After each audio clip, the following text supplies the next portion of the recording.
Buenos dias.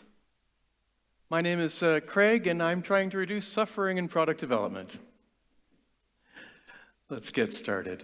Gosh, you could make a long list. And when I started to create this talk, I optimistically thought, oh, maybe I can cover 3 myths or 4 myths.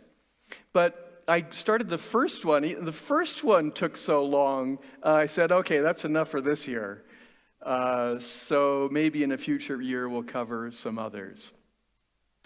And the one I decided to focus on this year in the myths of software management is Conway's Law.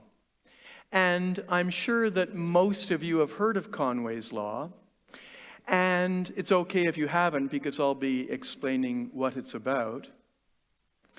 And this is strongly related to scaling with multiple teams, because Conway's Law, as we will see, has been misused to justify certain large-scale organizational designs. So it's very much in the wheelhouse of scaling and myths.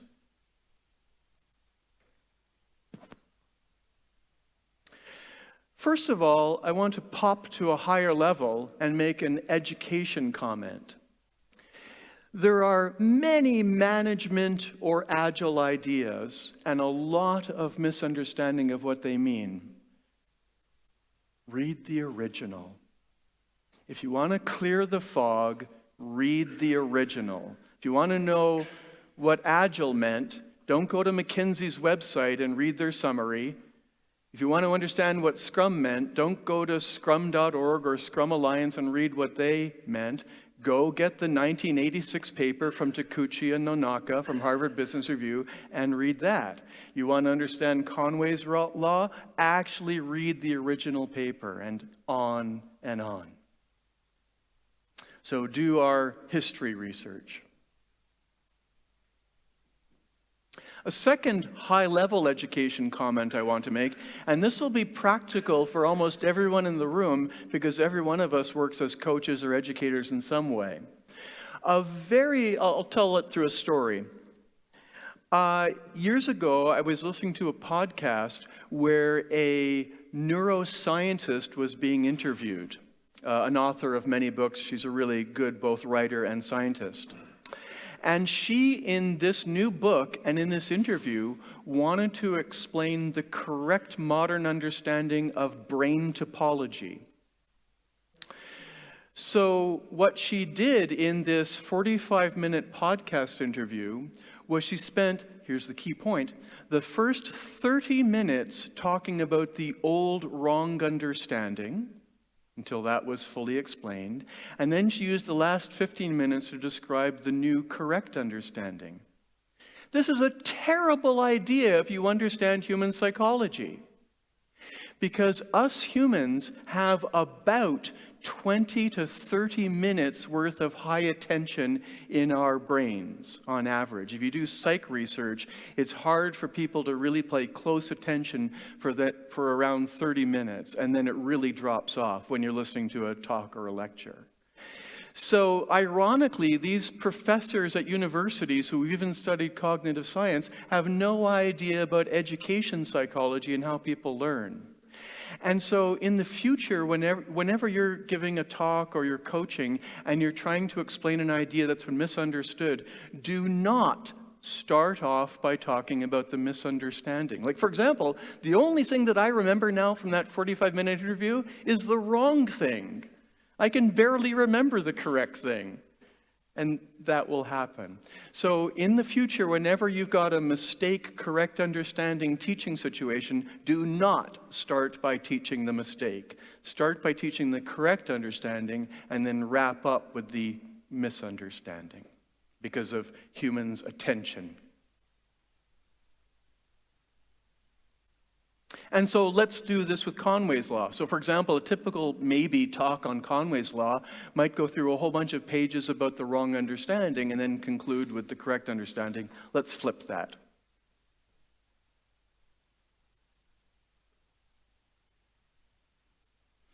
And Conway's Law is relevant to large-scale org design, and therefore very influential in organizational structure. That's its connection to my world, which is the world of large-scale org design.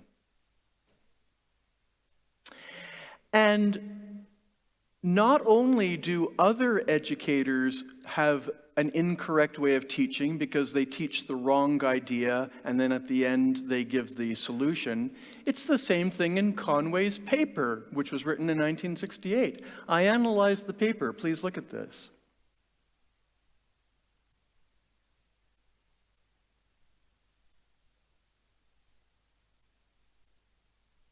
He has about 100 words at the end dedicated to his recommendation, the whole point of the paper, and the vast majority of it is just a discussion of the problem and his observations. So I bet many people who have read Conway's never even bother to get to the last paragraph where he gives his advice. So many people don't even know that Conway actually had a recommendation and advice. And that's the real point of his paper, was this advice that everyone seems to have missed. This is his advice at the very end of the paper. This is the only time that he actually makes a conclusion about what you should do given the problems that he identifies. I'm going to break this apart so you don't need to read this very carefully. But I scoured the paper, and these were the only sentences that I could find that were actually related to his advice of what to do. Let's look at that. Please read this.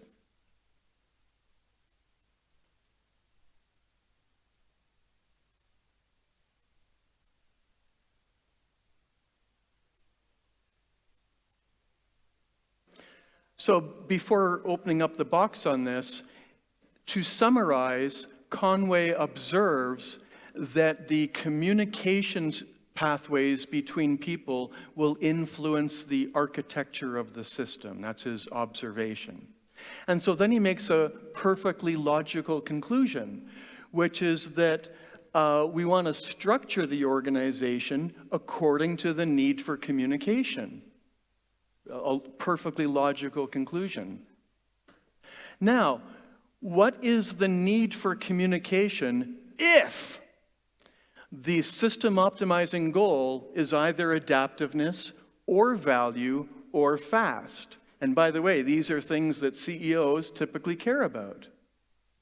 And the answer is the need is for cross-stack, cross-component, and cross-functional end-to-end need for communication. That's a strong, logical statement. If you want to be fast, focus on delivering value, or on adaptiveness, the communication pathways need to cover the whole rather than just little fragments. So right away, from this very first slide, you might, for example, have heard people say something like, Conway's law recommends component teams. I've actually heard people say that. First of all, I hope you now know that that's nonsense. That's not true. And in fact, if you take his first bit of advice, it leads to the exact opposite. Moving on, please read.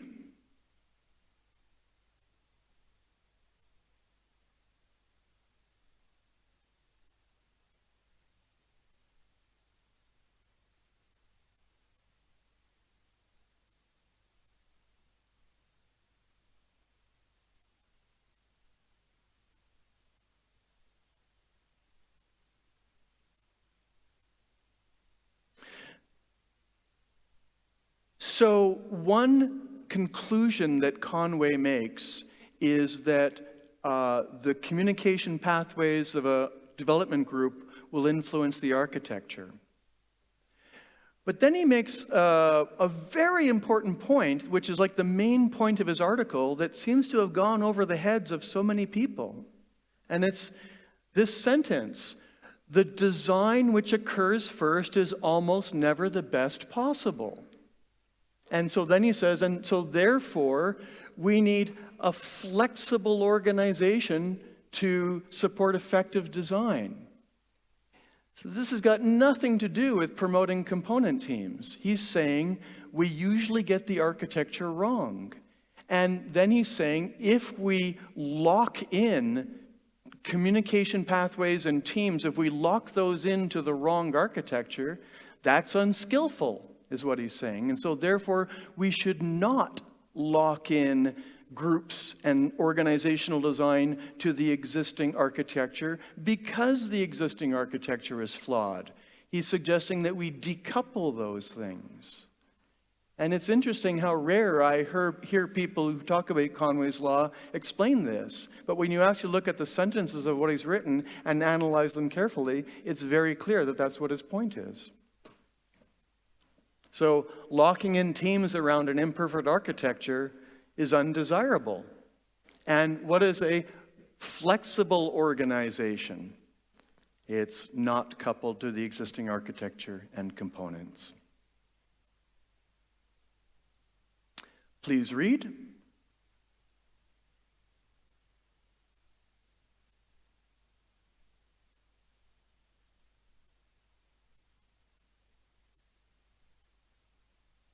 I know I'm repeating myself now from the prior slide, but I'm trying to double-click and highlight on this point. This is really the message of the paper. We get the architecture wrong, so don't lock in org structure to bad architecture. Or any architecture, because it should be evolving. Moving on, please read.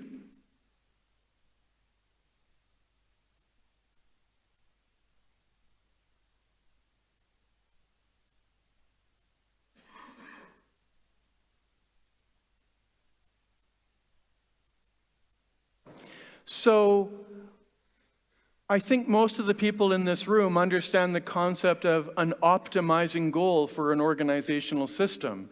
Is the organization optimizing for low lead time, for adaptiveness, etc.? And when you, this is actually a broader tip, when you read various books, many management people and methodologists in the software world are unaware that there is a goal behind their advice, but they often aren't explicit or clear about that goal, and everything gets a bit muddy. But if you read between the lines and read these books, you can often discover what the optimizing goal is in the mind of the author or the coach. For example, there's the book Team Topologies, as I'm sure many of you are aware. If you actually start reading the book, rhetorical question, what are the authors making their optimizing goal? And the answer is reducing cognitive load. And then from making the optimizing goal, reducing cognitive load, then comes a bunch of advice about how to structure the organization. And my comment here is not about the goodness or badness of a goal, but that there is a goal, and the idea is to have an org design that's consistent with it. And we can see here that Conway is pointing to that he recommends a goal of flexible organization. And the reason why he wants flexible organization is that the architecture and design will be imperfect and should be evolving. By the way, if you have component number 3, and if you have component team number 3 and component team manager number 3, how easy is it to change the architecture that doesn't include component 3? Right? That's what he's essentially pointing to. Next, please read.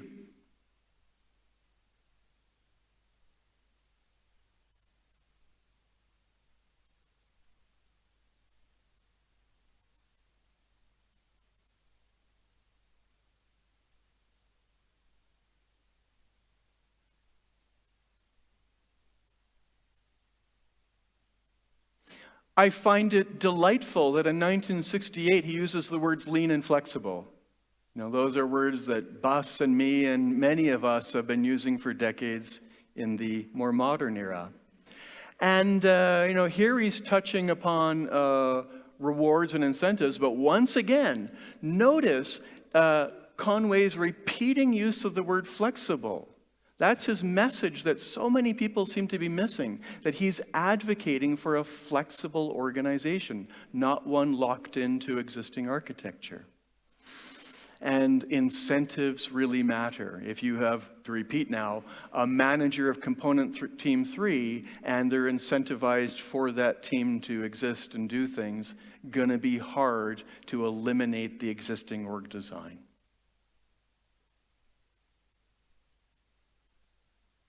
Please read.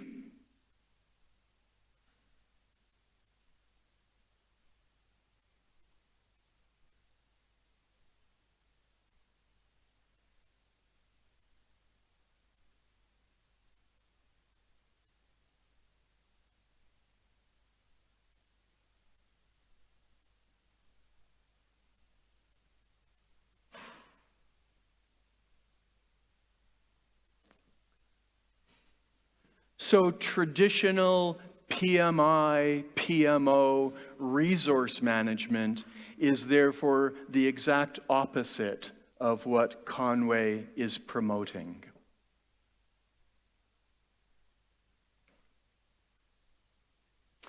So, to conclude, what's something that's consistent with Conway's advice?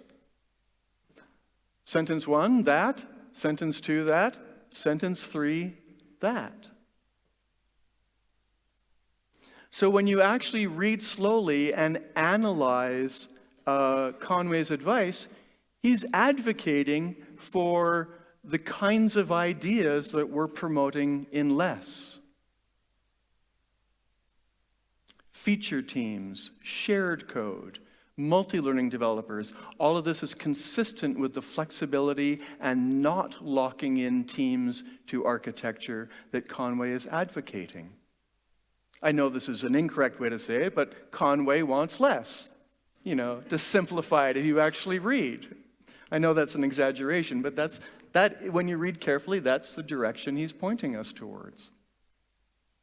And he's not at all. There's nothing in his advice that points to component teams of single specialists with private code. There's nothing in the paper that suggests anything like that. Quite the opposite.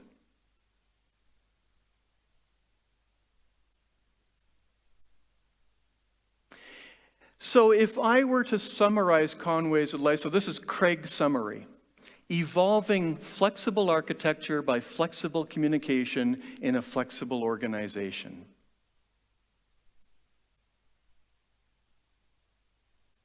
And this is, I repeat, his overarching concern, that we want to be able to change the architecture will be wrong, and therefore we need to decouple the organizational structure from the architectural structure. Please read.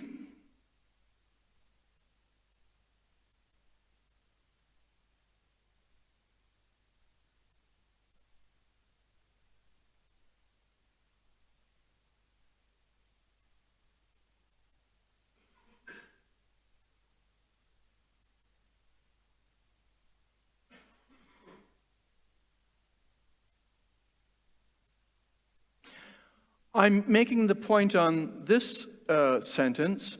I've seen many people incorrectly misinterpret Conway, where they're saying, oh, Conway wants limited communication bandwidth or something like that. I've heard things like that. That's the idea, and that what Conway is promoting, limited communication bandwidth.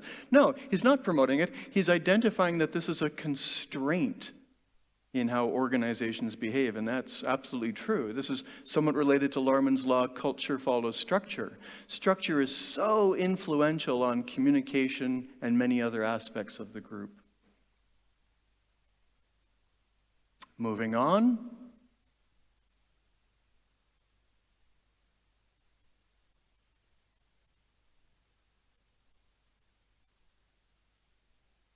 Maybe to state the obvious, when Conway uses the word organization, he is talking about the structures, the group structures of the organization. And I repeat, structure is super influential on organizations. So, in the first part of this presentation, I tried to focus on the correct understanding rather than the misunderstanding, building on my prior comment about ed psychology.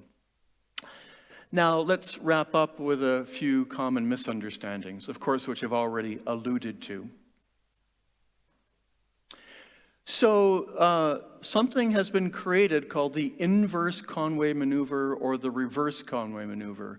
Who in the room has heard of this term? Okay. And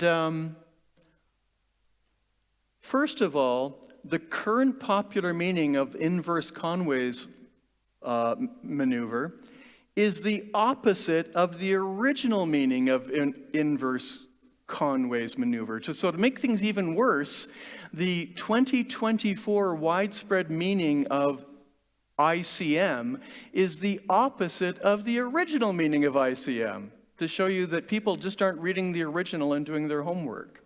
Let me show you. So, oh, and by the way, this is all related to, why do these distortions in language and these distortions in misunderstanding happen? Words and phrases are overloaded to mean the same as the status quo because of all of the forces promoting the status quo and the incentives for coaches and consultants to write books and give ideas that support the status quo. All right, so this is the original meaning of inverse Conway maneuver.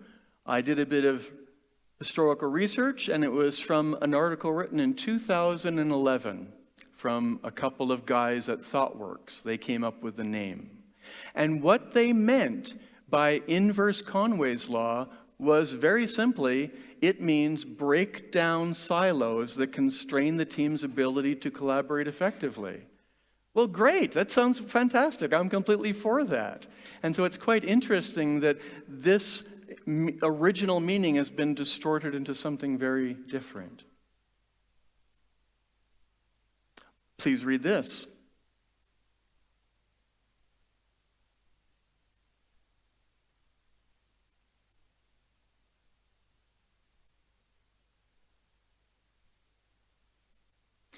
So this one amuses me because the two ThoughtWorks guys, who I guess didn't read the paper, they called it the inverse Conway maneuver as though this was the opposite of what Conway was recommending. But no, Conway was recommending that. This, what people call the inverse Conway's maneuver, is the Conway maneuver.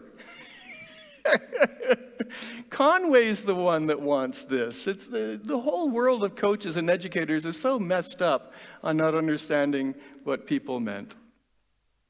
I find it endlessly amusing.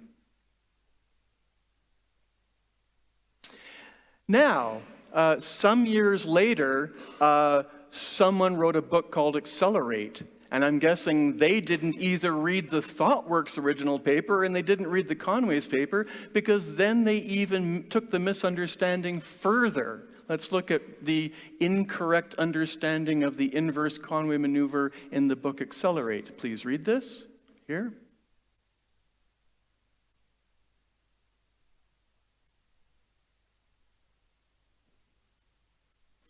So, the bright sparks who wrote this book, they describe the inverse Conway maneuver as the goal is for your architecture to support the ability of the teams without requiring high bandwidth communication between teams. Where is that in Conway's paper? There's nothing even like that in Conway's paper. If anything, Conway was suggesting the exact opposite, breaking down silos that constrain the team's ability to collaborate effectively. What the heck has that got to do with an architecture to support the teams? What the heck has that got to do with lowering communication between the teams? Notice that these authors are just making stuff up. It's got nothing to do with the original ideas.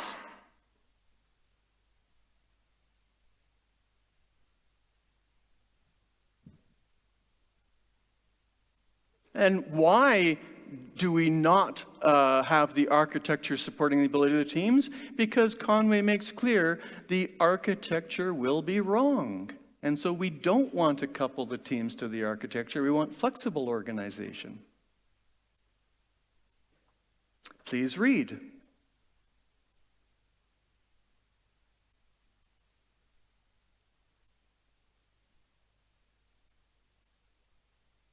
And yet you will see coaches and YouTube videos and books describe this as though it was what Conway was advocating.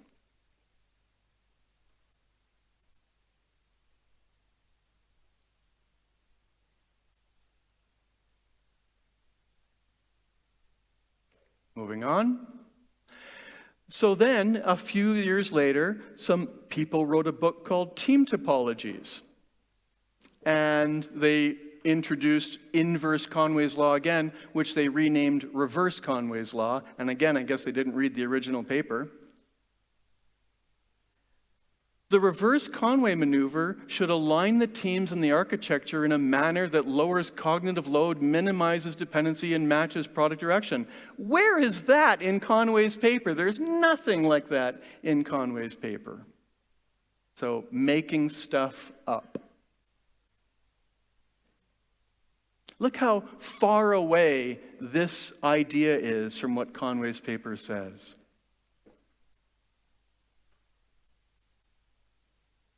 And this is a quote from the book. By applying reverse Conway maneuver, we can design our teams to match the required software architecture. The required software architecture. I can hardly think of a more ironic misunderstanding. Conway was saying, you can't have the correct architecture.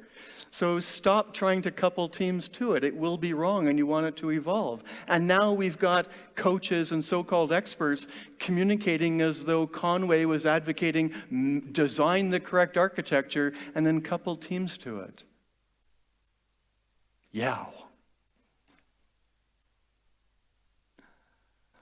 Because the design which occurs first is almost never the best possible. The prevailing architecture may need to change. Therefore, flexibility of the organizational structure is important. Nothing to do with that.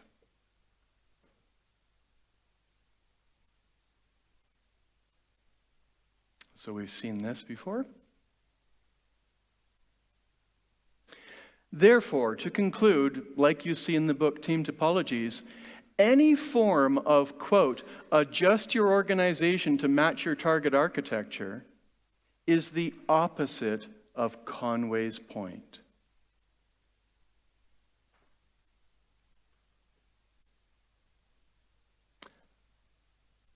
Please read.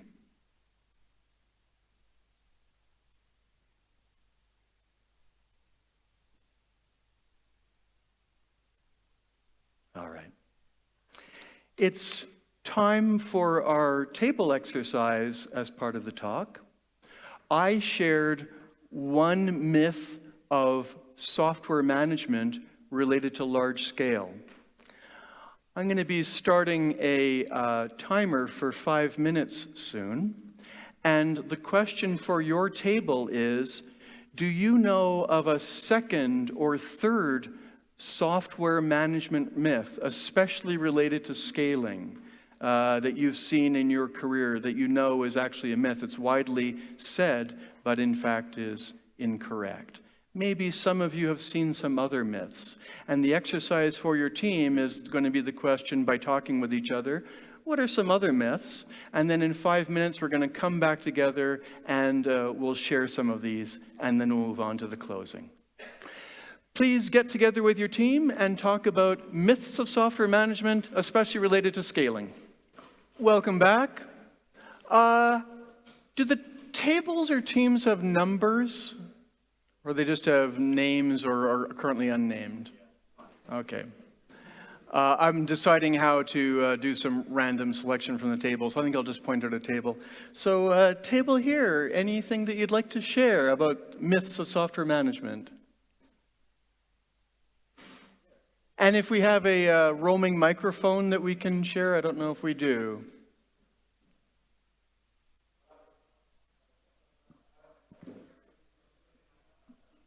Test, test. Thank you. So we have two myths, maybe. High resource utilization will lead to faster flow. And then we continue, this is kind of a myth, but then we continue on that also, the faster flow will get us to better products. Yeah, all that it means is that you deliver shit faster. Okay, thank you. That was interesting. This table here, any myths that you'd like to share? We need a microphone. And if there aren't any, that's okay.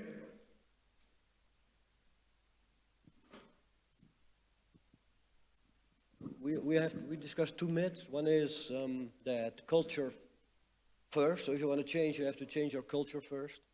And we believe that's a myth. We believe that the culture is a bit louder, Cesaro. Also, we believe that the culture is a result of changing your organization design. So it's like not a good idea to try to change culture, leaving all the rest as is. So that's one. And the other myth is that people think if you want to be able to change direction at scale, then you have to have loosely or let's say decoupled teams. But this is like nonsense. If you want to change direction at scale, then your teams must be highly coupled. And this is a myth. Thank you. The decoupling is a myth. Thank you. And again, these table choices are just random. Thank you. And this table here.